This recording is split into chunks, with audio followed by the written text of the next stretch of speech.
Good afternoon, everyone. Europe's losing 1,000 farms per day. Projected declines in Europe are going to lead to cost-pushing inflation wave. Already happening in China, pork 1.7 times more expensive. Look at the harvest in the U.S., dismal in the snow. Lowest planting for hard red winter wheat in 110 years. They try to say it's no demand, but really 2019 corn harvest, look how far behind the harvest is. Soya beans as well, so far behind. Inclement weather everywhere you look in North America, now affecting the harvests. And with talk of trade wars and the Fed lowering rates, talks of stock markets crashing across the global economy, contractions everywhere you look, isn't it time to consider gold or silver? Patriot Gold Group is Consumer Affairs top-rated gold and silver IRA dealer. At Patriot, you work directly with an owner and avoid paying absurd broker fees. Call today to request a free investment kit below.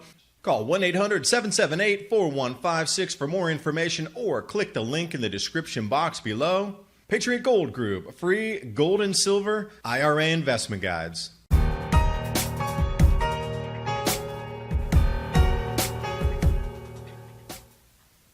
Starting over here at Armstrong Economics, claim is 400,000 farms per year are lost in the EU. Now this is small farms. These are not mega farms, but the amount of small family acreage and small town acreage that's being swept away, and a lot of it's not being replanted.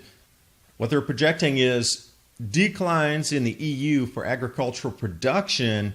Forecasters already calling for food price rises 2025 because of an inflationary wave. Now this is really interesting. I've been saying 2023 to 2024 is when we're going to get amazingly high, huge food price rises due to the grand solar minimum intensification and how the magnetic fields of the sun are going to try to recouple themselves for a few years before they go out of phase again. Which makes me a fan of cycles inside the economic sphere. And it shows a winter type of decline, also measured by the seasons with the economic cycles. Interesting, we're getting into a colder phase. It's called winter going into the declining economic phase, and a grand solar minimum is going to mix it up for everyone. So you really need to ask yourself, who is not going to exploit this inflationary wave or push it, man-made inflation, just to make more money on the markets? Now, which sector do you think will not participate? Governments, companies, house buyers, or speculators? I think maybe the house buyers will get swept out of the market and it'll be left for those three there to compete and push. And who controls food controls society, period, hands down. I'll give you free energy. If you're not crawling off the floor because you're too malnourished, it just won't matter. And a perfect example coming out of China, this pork hyperinflation sends the Chinese consumer prices soaring the most in 7 years. But you have to realize that time that it was soaring the most, look at that, just a fraction below that huge run up in commodities 2007 and 8 that burst the bubble. But if they're already at this high and our global commodities prices aren't this high, there's a huge runaway effect happening in the bubble of China itself. So this pork hyperinflation, unadjusted pork prices have risen 173% on the year to date. That's 1.7 times higher pork price than it was at the beginning of the year. Now extrapolate that out through your paycheck, and if let's say 20 items go to 1.7 times more expensive, what will you stop spending on first? And then trace that back to the economy. We're looking at something like this, wholesale spot prices. Now what happens when it turns into corn and wheat and bread and beans and whatever else, potatoes, and now it's pork and meat and beef? And when it all does this, where's your disposable income going to go?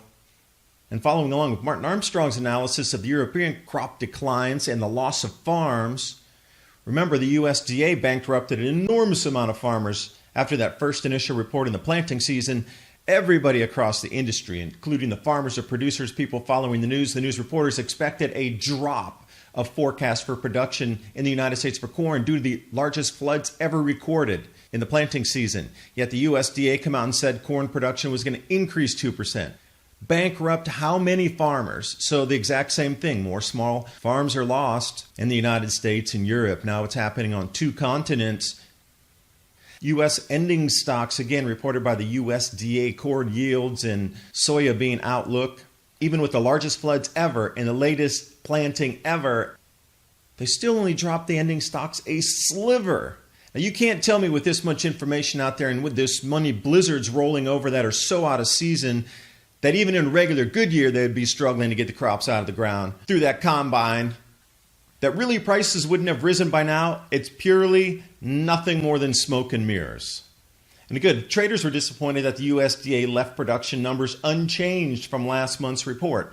So we had a full month of reporting on how pitiful the yields are and how small the kernels are, yet the estimates stayed the same. Thank you for this amazing image. So this is what was happening on Halloween. Now we've progressed another week and a half further and there's still no more information, which is shocking for me.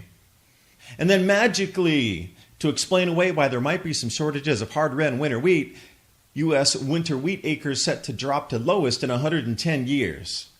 It's saying because on the average, over the historical look at hard red winter wheat, that because of higher price for sorghum, some farmers are going to switch over to corn or sorghum, something else that's going to fetch a higher price than this particular type of hard red winter wheat.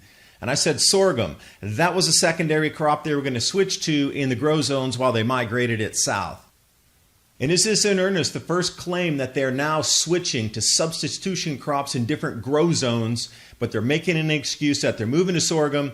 And then the graphic in the article explains it all. The hard red winter wheat conditions last week of October, look how bad it is in Texas, and now just magically they're going to quit farming in Texas. They've been doing it for more than a century, and now they just decide to quit, or they can't grow it anymore, and they're deciding to substitute something else that'll grow in there. And we're starting to really peg it out, which crops are being lost in which places, in which grow zones, and now we're going to start to flip it around. Maybe these European farms are going to go away from wheat and corn, and maybe they're going to switch to sorghum, barley, something else that can be grown as the conditions switch across our planet on the grow zones due to this intensifying gram solar minimum. Graphic here as well, winter woes. Lowest planting of hard red winter wheat since 1909. So now what is it with the American agriculture that it's back century almost in production, yet we have a larger population, more mechanized machinery, everything's supposed to be GPSed and the highest yields ever, yet we're sliding back in time here.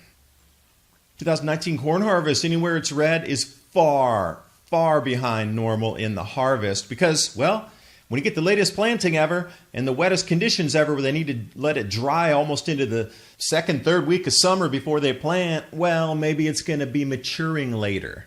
And see, this is the thing. Anywhere it's red was late planting, so it's still not mature enough to go through the regular harvest. Most times it's done a week or so before Thanksgiving, but this year, look at all that's not harvested because it just didn't grow to be large enough to harvest yet. See, and this is where the USDA is starting to operate in the gray area versus what's happening. And soybeans, same thing. They got in the ground so late, they didn't mature, and they were waiting for the last, hopefully, week or two of maturation, but now we got these blizzards on top of our crops for the third time. Those images of what I showed you with the snow and the combine, this next storm, record cold, is going to definitely have an effect on what is still in these red areas that aren't harvested yet. And another magical downgrade here, Tyson beef plant fire leaves a huge void in processing capacity. The Kansas City plant processed about 6% of the national feed beef, which will be hard to replace. So there again, whoa, hey, supply chain affected. Wasn't that there's not enough to go in the supply chain. It's just something else is preventing the end product, your food, from getting to you. Or when it got there, it's way more expensive because, well, that other thing in the middle of the supply chain didn't work, so now we got to raise the price. Thanks for watching. Hope you got something out of the video. I'm also thinking about storing food for a longer time. Canning, freeze drying, vacuum pack.